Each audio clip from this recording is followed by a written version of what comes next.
Hello everyone, and welcome to my General Hospital Today channel. I hope everyone is having a wonderful day. Before we begin, please hit the subscribe button and give this video a thumbs up.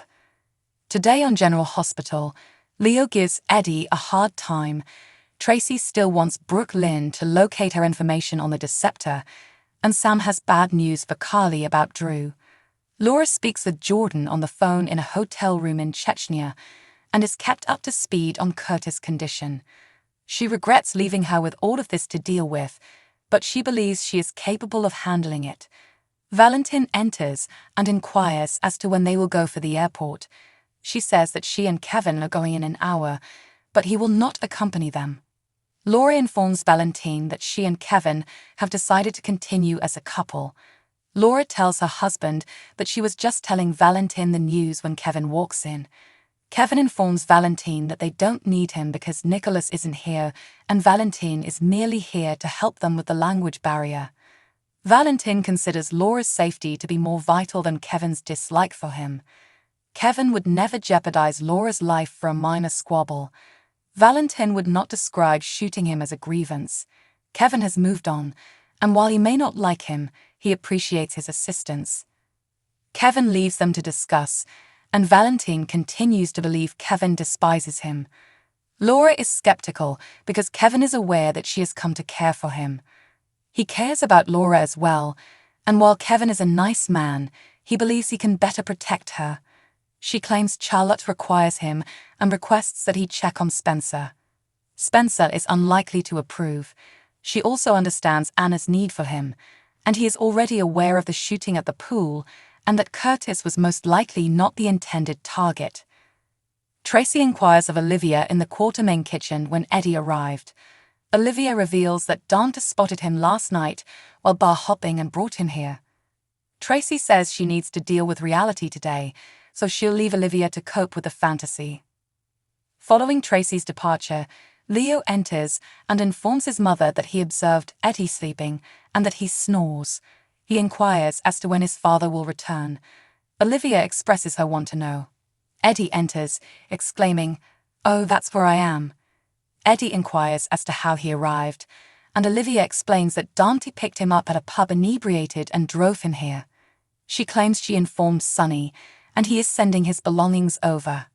Eddie thinks it's a subtle suggestion.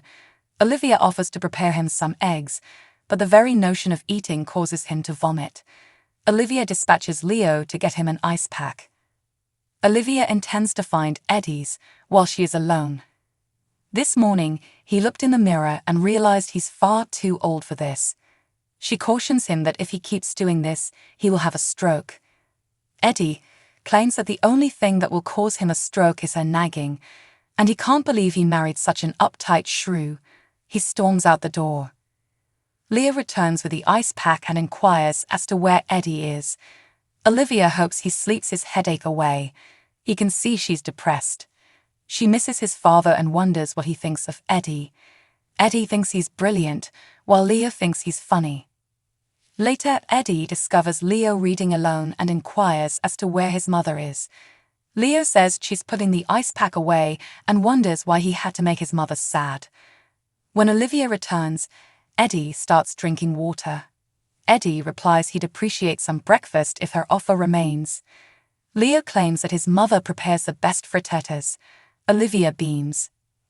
Brooke Lynn phones Chase at the Deception office, hoping to get lunch with him, but he claims he's busy at GH. She warns him to be cautious. As she reads about the murder at the hospital, Maxie walks in, sees what she's reading, and remarks that being involved with a cop never gets easier. Brooke Lynn shifts the conversation to Maxie's stack of papers. Maxie reveals that it's their list of retailers, and she's attempting to convince them out of dumping all of their products now that Deception's face has turned violent. Neither feels Sasha was acting rationally when she attacked Cody. Maxie, on the other hand, claims that their products have been relegated to the bottom shelves of all big department stores. Tracy appears unexpectedly and informs Brooke Lynn that they must speak.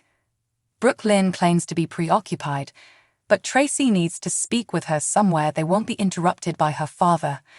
Tracy talks about Eddie driving Olivia insane and generating issues for Leo.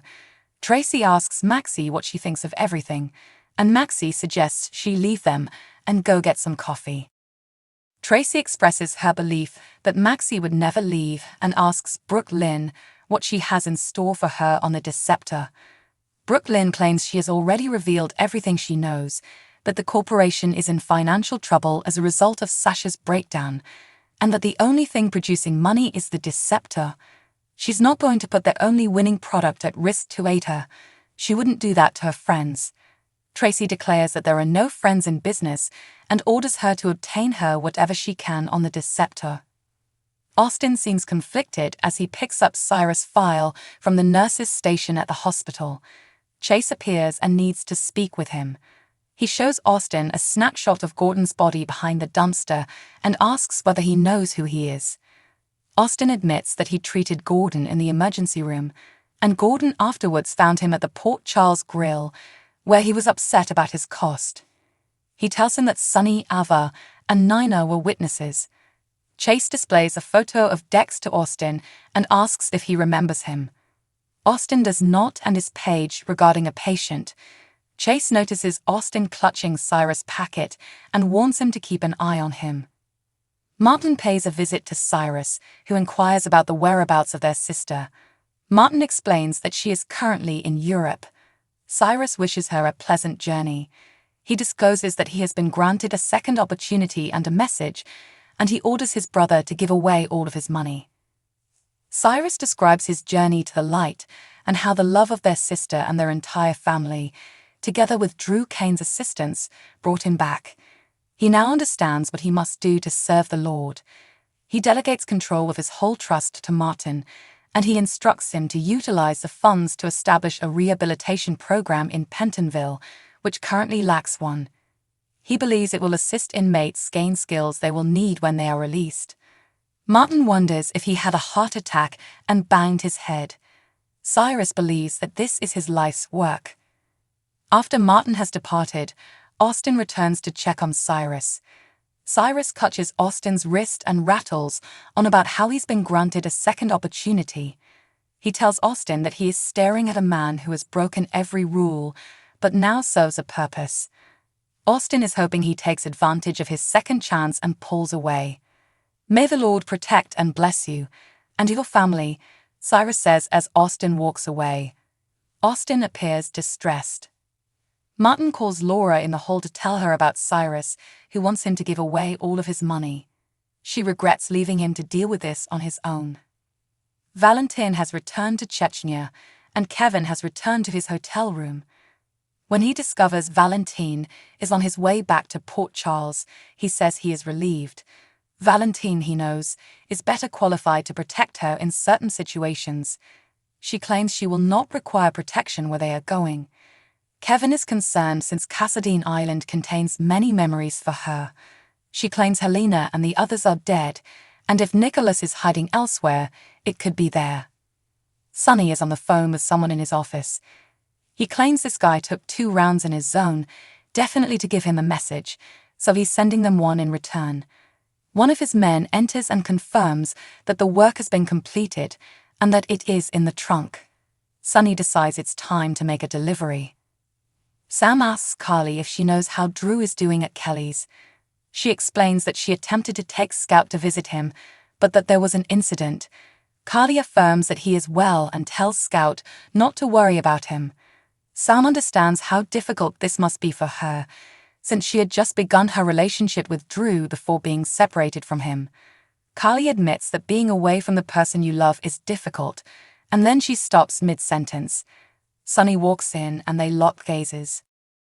Carly has to take a phone call, so Sonny speaks with Sam and expresses his joy for her and Dante. He adds that Rocco likes her as well.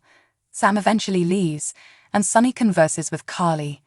He adds she appears to be doing well, and Carly believes that if business continues like it is, she may not even need to sell the property. She wonders why he's here. He has an offer for her that she simply cannot reject.